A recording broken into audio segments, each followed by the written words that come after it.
सत्राजिदः त्वम् अद लुब्धवद् अर्कलब्धं दिव्यं स्यमन्दकमणिं भगवन् अयाजीः सत्राजिदस्त्वमदलुब्धवदर्कलब्धं दिव्यं स्यमन्दकमणिं भगवन्नयाजी तद् कारणं बहुविधं मम भाति नूनं तस्य आत्मजां त्वयि रदां चलतः विवोढुं तत्कारणं बहुविधं मम भाति नूनं तस्यात्मजां त्वयि रदां चलदो विवोढुं सत्राजिदस्त्वमदलुब्धवदर्कलब्धं दिव्यं स्यमन्दकमणिं भगवन्नयाजी तत्कारणं बहुविधं मम भाति नूनं तस्यात्मजां त्वयि रदां चलदो विवोढुम् अदत्तं तं तुभ्यं मणिवरम् अनेन अल्पमनसा प्रसेनः तद् भ्राता गलभुवि वहन् प्राप मृगयाम् अदत्तं तं तुभ्यं मणिवरमनेनाल्पमनसा प्रसेनस्तद्भ्राता गलभुवि वहन् प्राप मृगयाम् अहन् एनं सिंहः मणिमहसि मांसभ्रमवशाद् कबीन्द्रः तं हत्वा मणिम् अपि च बालाय ददिवान् अहन्नेनं सिंहो मणिमहसि मांसभ्रमवशाद् कबीन्द्रस्तं हत्वा मणिमपि च बालाय ददिवान्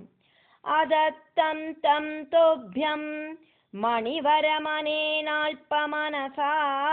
प्रसेनस्तद्भ्राता गलभुवि वहन् प्राप मृगयाम् अहन्नेनं सिंहो मणिमहसि मांसभ्रमवशात् कबीन्द्रस्तं हत्वा मणिमपि च बालाय ददिवान् शशंसुः सत्राजिद्गिरम् अनु जनाः त्वां मणिहरं जनानां पीयूषं भवति गुणिनां दोषकणिका शशंसुः सत्राजिद्गिरमनुजनास्त्वां मणिहरं जनानां पीयूषं भवति गुणिनां दोषकणिका ततः सर्वज्ञः अपि स्वजनसहितः मार्गणपरः प्रसेनं तं दृष्ट्वा हरिम् अपि गतः अभूः कविगुहाम् तदा सर्वज्ञोऽपि स्वजनसहितो मार्गणपर प्रसेनं तं दृष्ट्वा हरिमपि गतोऽभू कविगुहाम् शशंसु सत्राजिद्गिरमनुजनास्त्वां मणिहरं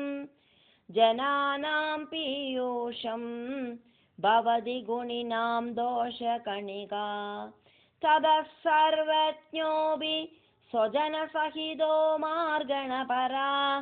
प्रसेनं तं दृष्ट्वा हरिमपि गतोऽभू कविगुहाम् भवन्तम् अवितर्कयन् अदिवयाः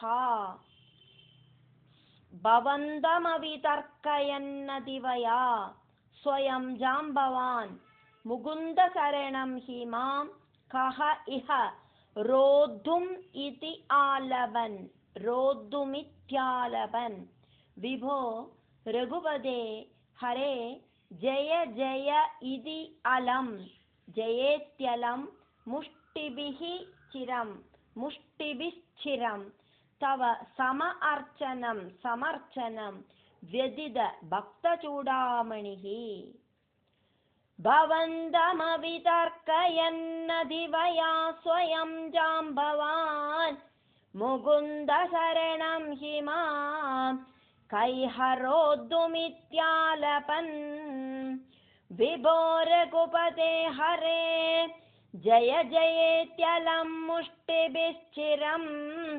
तव समर्चनं व्यतितभक्तचूडामणि बुद्ध्वा अद तेन दत्तां नवरमणीं वरमणिं च परिगृह्णन् बुद्ध्वा अद तेन दत्तां नवरमणीं वरमणिं च परिगृह्णन् अनुगृह्णन् अमुम् आगाह सपदिज सत्राजिदे मणिं प्रादाः अनुगृह्णन्नमुम् आगा सपदिज सत्राजिदे मणिं प्राधा बुद्ध्वा दतेन दत्तां नवरमणीं वरमणिं च परिगृह्णन् अनुगृह्णन्नमुम् आगा सपदिज सत्राजिते मणिं प्रादा तदनु सह गलु व्रीळालोलः विलोलविलोचनां दुहितरम् अहो धीमान् भामां गिरा एव परा अर्पिताम् तदनु सगलु व्रीळालोलो विलोलविलोचनां दुहितरमहो धीमान् भामां गिरैव परार्पिताम् अदितमणिना तुभ्यं लभ्यं सम एत्य भवान् अभि अदितमणिना तुभ्यं लभ्यं समेत्य भवान् अभि प्रमुदितमनः तस्य एव अदाद् मणिं गहन आशयः प्रमुदितमनस्तस्यैव अदात् मणिं गहनाशया तदनु सगलु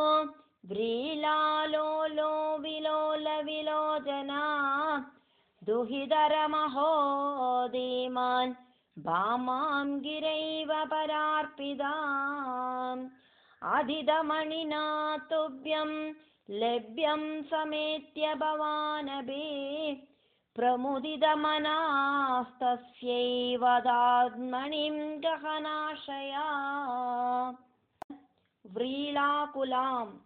रमयदि त्वयि सत्यभामां कौन्तेयदाहकथया अद कुरून् प्रयादे हि गान्धिनेय कृतवर्मगिरा निपात्य सत्राजिदं शतधनुः मणिम् आजहारा व्रीळाकुलां रमयदि त्वयि सत्यभामां कौन्तेयदाहकथयाद कुरून् प्रयादे हि गान्धिनेय कृतवर्मगिरा निपात्य सत्राजिदं शतधनुर्मणिम् आजहारा शोकाद् कुरून् उपगदाम् अवलोक्य कान्दां शोकात् कुरून् उपगदाम् अवलोक्य कान्दां हत्वा द्रुतं शतधनुं समहर्षयः तां समहर्षयस्तां रत्ने सशङ्कः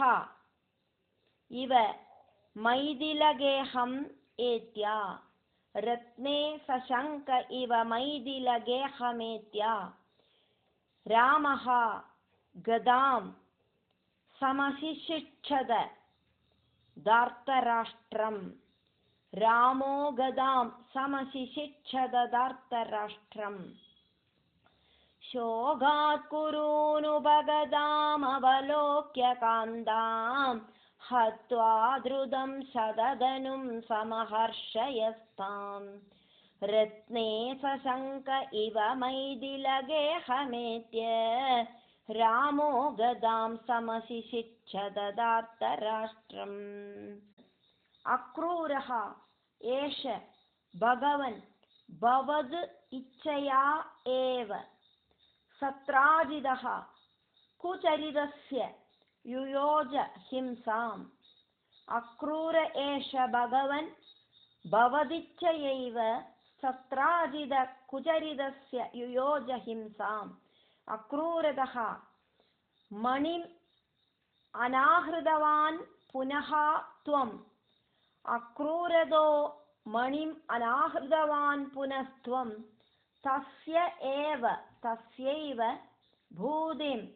उपदातुम् इति ब्रुवन्ति तस्यैव भूतिमुपदातुमिति ब्रुवन्ति अक्रूर एष भगवन् भवदिच्छयैव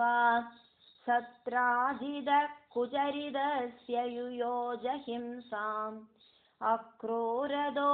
मणिमनाहृतवान् पुनस्त्वं तस्यैव भूतिमुपदातुमिति ब्रुवन्ति भक्तः तु त्वयि भक्तस्त्वयि स्थिरतर सः हि गान्धिनेयः तस्य एव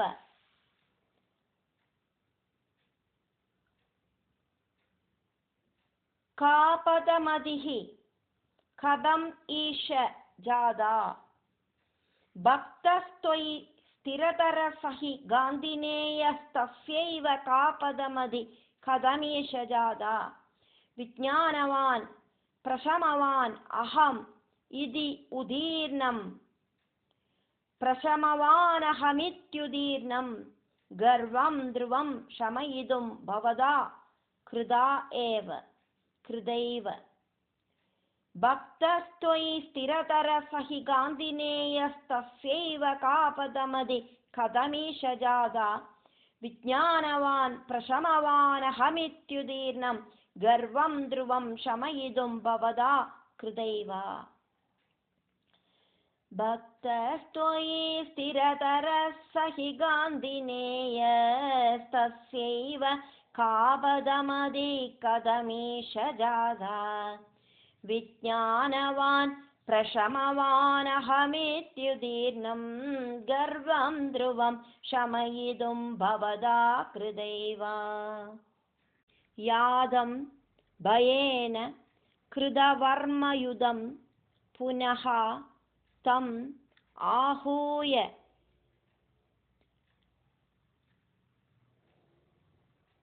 तद्विनिहितं च